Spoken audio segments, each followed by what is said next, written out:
Bonsoir à tous. La conférence pour les donateurs de la Fondation ACBF s'est ouverte aujourd'hui à Abidjan en présence d'une trentaine de pays. La Fondation pour le renforcement des capacités en Afrique, ACBF, a besoin d'au moins 150 milliards de francs CFA pour les 5 prochaines années. Cette somme lui permettra d'appuyer le renforcement des capacités des administrations et d'accompagner l'agenda 2063 et les objectifs de développement durable de l'Afrique. La Côte d'Ivoire lui apporte une contribution de 1,5 milliard de francs CFA, annonce faite ce matin par le ministre d'État, ministre de l'Intérieur et de la Sécurité. Le ministre de la Salubrité urbaine et de l'Assainissement a effectué ce jeudi une visite sur le site de la décharge d'Akouedo. Anne-Désirée Ouloto est allée s'imprégner des dégâts causés par les jeunes samedi dernier. À l'origine de cette colère, un problème de litige entre acquéreurs privés et la chefferie traditionnelle du village. Reportage.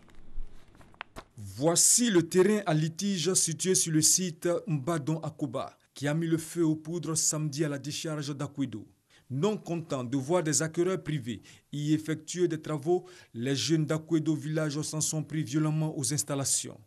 Objectif de cette colère, amener les autorités compétentes à résoudre ce litige foncier entre ces acquéreurs et la chefferie traditionnelle. C'est en vue donc de s'imprégner de l'ampleur des dégâts que la ministre de la Salubrité urbaine et de l'Assainissement s'est rendue sur le site. Anne-Désirée Ouloto a condamné ces actes.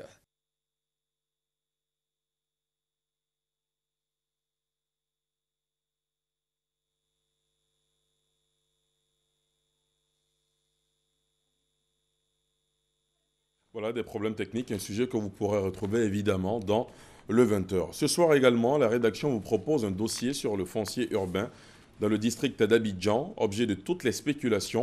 Particuliers et entreprises en quête de terrain sont prêts à tous les sacrifices. La pression foncière est forte et les demandeurs ne s'entourent pas souvent des précautions à prendre pour sécuriser une opération d'achat de terrain. Focus à suivre dans la grande édition. Autre constat, celui sur les prêts usuraires portés par ceux qu'on appelle ici en Côte d'Ivoire margouillas. Le phénomène constitue un cercle d'endettement pour bon nombre de fonctionnaires. En Côte d'Ivoire, 70% des fonctionnaires sont victimes de cette pratique selon l'ONG EFAD-CI, Entraide pour les fonctionnaires, agents de l'État et assimilés en difficulté. Pour lutter contre ce fléau, donc, l'ONG EFAD-CI s'engage à travers une campagne de sensibilisation. Principal enjeu, aider les victimes à s'en défaire.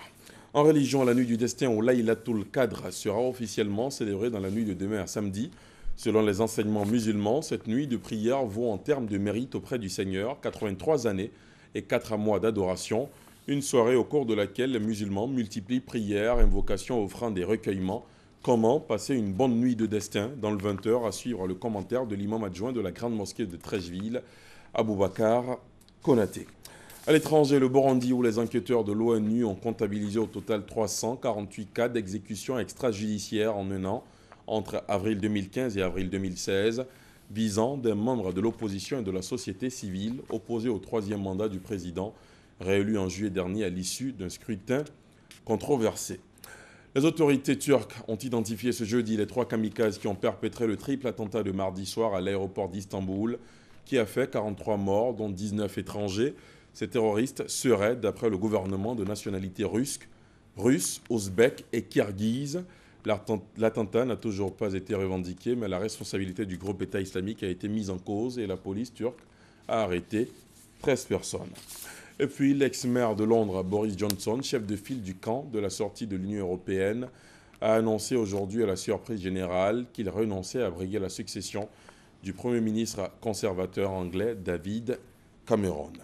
Fin de ce flash, merci de l'avoir suivi. L'info revient à 20h.